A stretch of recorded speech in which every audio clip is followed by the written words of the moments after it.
भक्तजनों, माताओं, बहनों, सादर जय श्री कृष्ण। हमारे YouTube चैनल में आप सभी का बहुत बहुत स्वागत है। मैं हूं आपके साथ आचार्य धर्मेंद्र शास्त्री। सबसे पहले आपको और आपके पूरे परिवार को शनि जयंती की बहुत बहुत शुभकामनाएं और बधाइयां। भगवान शनिदेव का भरपूर आशीर्वाद आपके जीवन पर सदैव बना रहे। आप सभी सुखी रहे, स्वस्थ रहे, व्यस्त रहे और मस्त रहे। शनि जयंती का महापर्व इस बार 10 जून 2021 गुरुवार को है। ज्येष्ठ माह के कृष्ण पक्ष की अमावस्या तिथि के दिन भगवान शनिदेव का प्रागट्य हुआ था। इसीलिए इस दिन को शनि जयंती के रूप में मनाया जाता है। इस सर्वोच्च ब्रह्मांड के सबसे शक्तिशाली ग्रह शनि देवता, जो कि इस ब्रह्मांड में सभी के साथ न्याय करते हैं और गलत कर्म करने वाले को सजा देते हैं, अच्छे कर्म करने वाले को पुरस्कृत करते हैं। शनिदेव जब देते हैं तो छप्पर फाड़ के देते हैं। शनिदेव जब कृपा की बरसात करते हैं तो जीवन में सुख, शांति, समृद्धि का आगमन होता है। वहीं शनिदेव जब नाराज हो जाते हैं तो मनुष्य के घर परिवार में दुख, दरिद्रता आने लगती है। तो शनि जयंती के अवसर पर आप सभी भक्तजन शनिदेव की आराधना करें, उनकी पूजा करें, उनकी सेवा करें, उनको तेल चढ़ा करके उनका अभिषेक करें तथा तिल और लोहा, काला कपड़ा और शनिदेव की प्रिय वस्तु काले उड़द उनको चढ़ा करके उनकी आराधना तथा उनकी सेवा करें। भगवान शनिदेव के जन्म की कथा हमारे पुराणों में अलग अलग वर्णन के साथ मिलती है। शनिदेव का जन्म ज्येष्ठ माह के कृष्ण पक्ष की अमावस्या को हुआ था। हालांकि कुछ ग्रंथों में शनिदेव का जन्म भादो माह की अमावस्या को भी बताया गया है, लेकिन अधिकतम धर्म ग्रंथों और पुराणों में ज्येष्ठ माह के कृष्ण पक्ष की अमावस्या तिथि को ही शनिदेव का प्रागट्य यानी जन्म बताया हुआ है। इसीलिए इसी दिन को शनि जयंती के रूप में मनाया जाता है। एक अन्य कथा के अनुसार भगवान शनिदेव का जन्म ऋषि कश्यप के अभिभावक तो यज्ञ से हुआ था। स्कंद पुराण के काशी खंड के अनुसार शनिदेव भगवान के पिता सूर्य और माता का नाम छाया है। उनकी माता को सवर्णा भी कहते हैं, लेकिन इसके पीछे एक कहानी है। राजा दक्ष की कन्या संज्ञा का विवाह सूर्य देव के साथ संपन्न हुआ। संज्ञा सूर्य देव के तेज से बहुत परेशान थी, तो वह सूर्य देव के अग्नि को कम करने का विचार करने लगी। दिन व्यतीत होते गए और संज्ञा ने वैवस्वत, मनु, यमराज और यमुना नामक 3 संतानों को जन्म दिया। फिर संज्ञा ने निर्णय लिया कि वे तपस्या करके सूर्य देव के तेज को किसी भी तरह कम करेगी, लेकिन बच्चों के पालन और सूर्य देव को इसकी भनक न लगे, इसके लिए उन्होंने एक युक्ति निकाली। उन्होंने अपने तप से अपनी ही तरह की एक महिला को उत्पन्न कर दिया और उसका नाम सवर्णा रखा।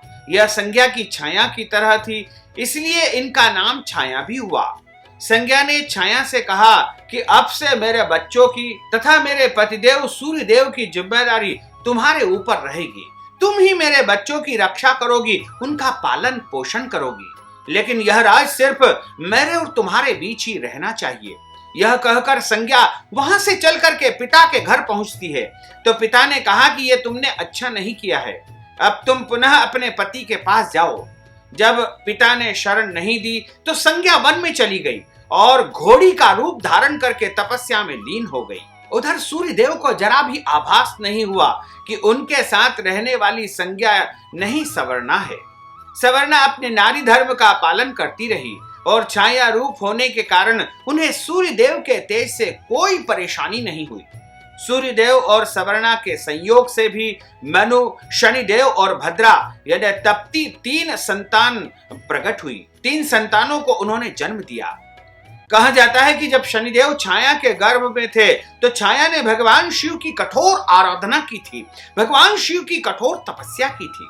भूख, प्यास, धूप, गर्मी सहन करने के कारण उसके प्रभाव से छाया के गर्भ में पल रही संतान यानी शनिदेव पर भी पड़ा। फिर जब शनिदेव का जन्म हुआ तो उनका रंग काला निकला। यह रंग देख करके सूर्य देव को लगा कि यह तो मेरा पुत्र नहीं है, और मेरा पुत्र कैसे हो सकता है? मैं तो गौर वर्ण हूं और मेरा पुत्र काला कैसे हो गया? उन्होंने छाया पर संदेह करते हुए उन्हें बहुत अपमानित किया। मां के तप की शक्ति शनिदेव में भी आ गई थी। उन्होंने क्रोधित होकर अपने पिता सूर्यदेव को देखा तो सूर्यदेव उनकी शक्ति से काले पड़ गए और सूर्यदेव को कुष्ठ रोग हो गया। अपनी यह दशा देख करके घबराए हुए सूर्यदेव भगवान शंकर जी की शरण में गए। तब भगवान शिव ने सूर्यदेव को उनकी गलती का एहसास करवाया। सूर्यदेव को अपने किए का पश्चाताप हुआ। उन्होंने क्षमा याचना की। तब कहीं उन्हें फिर से अपना असली रूप वापस प्राप्त हुआ। लेकिन इस घटना के चलते पिता और पुत्र का संबंध हमेशा के लिए खराब हो गया। उसके बाद आगे चल करके शनिदेव ने भी कठोर तपस्या की, कठोर आराधना की। इस तप शक्ति के प्रभाव से उन्हें जो है नवग्रहों में स्थान प्राप्त हुआ और पश्चिम के स्वामी बन गए, रात्रि के स्वामी बन गए और इस ब्रह्मांड के सर्वोच्च न्यायाधीश के रूप में स्थापित हो गए। और सभी मनुष्यों को समय समय पर शनिदेव जो है दंडित भी करते हैं। जो गलत कर्म करते हैं, कुकर्म करते हैं या फिर जो है जो कमजोर लोग रहते हैं उनके ऊपर अत्याचार करते हैं, अनाचार करते हैं, ऐसे लोगों को शनिदेव सजा देते हैं, प्रताड़ित करते हैं। इसलिए शनिदेव को यदि आप प्रसन्न करना चाहते हैं तो आपको शनि जयंती के अवसर पर शनिदेव को जाकर के तिल और तेल चढ़ा करके उससे अभिषेक करके शनिदेव को प्रसन्न करना चाहिए तथा उनको काला कपड़ा और नीले पुष्प चढ़ा करके इमरती का भोग लगा करके लोहे का पात्र और काले उड़द चढ़ा करके प्रसन्न रखना चाहिए। और शनि जयंती के अवसर पर शनि आराधना करवाना चाहिए, शनि देव की शांति करवाना चाहिए। यदि आपकी राशि के ऊपर 7.5 शनि चल रही है या फिर अढ़ैया शनि चल रहा है तो आपको शनिदेव की विशेष पूजा आराधना करनी चाहिए। और शनि जयंती के दिन भैंस और काली गाय को यदि आप काले तिल में सरसों का तेल और गुड़ मिलाकर के खिला देंगे तो शनिदेव आपसे अत्यधिक प्रसन्न होंगे और आपके जीवन की समस्त मनोकामनाएं पूर्ण हो जाएगी। यदि आप शनि जयंती के अवसर पर पीपल के पेड़ में कच्चा दूध और शक्कर तथा गंगा जल मिलाकर के चढ़ा देंगे सूर्योदय के पहले तो निश्चित तौर से शनिदेव की भरपूर कृपा आपके जीवन पर बनी रहेगी। आप सुखी रहेंगे, स्वस्थ रहेंगे और आपका पूरा परिवार उन्नति तथा प्रगति करेगा। इसी प्रकार शनि जयंती के अवसर पर शाम के समय यदि पश्चिम दिशा में एक चौमुखा दीपक आप सरसों के तेल का लगा देते हैं, आटे का दीपक यदि आप बना करके प्रज्वलित कर देंगे तो शनिदेव की अपार कृपा आपके जीवन पर सदैव बनी रहेगी और आप सभी सुखी रहेंगे। आपके घर में सुख शांति समृद्धि का वास होगा। वर्तमान समय में शनि देव के अढ़ैया और 7.5 की यदि हम बात करें तो मिथुन तथा तुला राशि दोनों राशि वालों को चौथे और 8वें शनि चल रहे हैं। इस प्रकार इन दोनों राशि वालों को अढ़ैया शनि चल रहे हैं और अढ़ैया शनि के कारण इनके जीवन में कई प्रकार की परेशानियां इनको देखने को मिल रही है।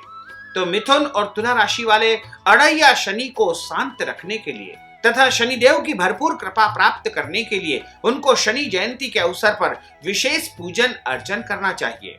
इसके अलावा धनु राशि, मकर राशि और कुंभ राशि तीनों राशि वालों के ऊपर भी 7.5 शनि चल रहे हैं और 7.5 शनि जब चलते हैं तो मनुष्य को कई प्रकार के संघर्ष, तनाव, कठिनाई और पीड़ाओं का सामना करना पड़ता है। तो यदि आप सद्मार्ग पर चलेंगे, पुण्य कार्य करेंगे, परोपकारी कार्य करेंगे और गरीबों तथा मजदूरों की सहायता करेंगे और आप जो है परोपकार करेंगे, जीवन में परमार्थ का रास्ता अपनाएंगे तो शनिदेव की भरपूर कृपा आपके जीवन पर सदैव बनी रहेगी। आप सभी सुखी रहेंगे, स्वस्थ रहेंगे और आपके घर परिवार में सुख शांति समृद्धि का वास होगा। तो भक्तजनों, माताओं, बहनों, हमने आपको शनि जयंती की दिव्य कथा का श्रवण करवाया है। यदि आप शनि जयंती के निमित्त कुछ दान पुण्य करवाना चाहते हैं या आप शनि शांति के निमित्त दान पुण्य करना चाहते हैं तो आप हमारे पेटीएम के माध्यम से, गूगल पे के माध्यम से, फोन पे के माध्यम से, अकाउंट नंबर के माध्यम से या फिर आप हमारे किसी भी माध्यम से नगद राशि पहुंचा करके शनि जयंती का पूरा पूरा पुण्य लाभ प्राप्त कर सकते हैं। बोलिए शनिदेव भगवान की जय, शंकर भगवान की जय, सूर्य नारायण भगवान की जय, नवग्रह भगवान की जय। धर्म की जय हो, अधर्म का नाश हो, प्राणियों में सद्भावना हो, विश्व का कल्याण हो, सनातन धर्म की जय हो, गौ माता की जय हो, नगर बस्ती की जय हो, आज के आनंद की जय हो, कल के आनंद की जय हो, परसों के आनंद की जय हो, बरसों बरसों के आनंद की जय हो। ओम नमः पार्वती पते, हर हर महादेव हर। भक्तजनों, माताओं बहनों, शनि जयंती की दिव्य कथा हमने आपको सुनाई है। आपसे अनुरोध है कि इस ज्ञानवर्धक वीडियो को अधिक से अधिक लोगों को शेयर करिएगा, लाइक करिएगा, कमेंट करिएगा, और यदि अभी तक आपने सब्सक्राइब नहीं किया तो अभी और इसी समय सब्सक्राइब अवश्य कर लीजिए। आपको और आपके पूरे परिवार को सादर जय श्री कृष्ण, सादर धन्यवाद।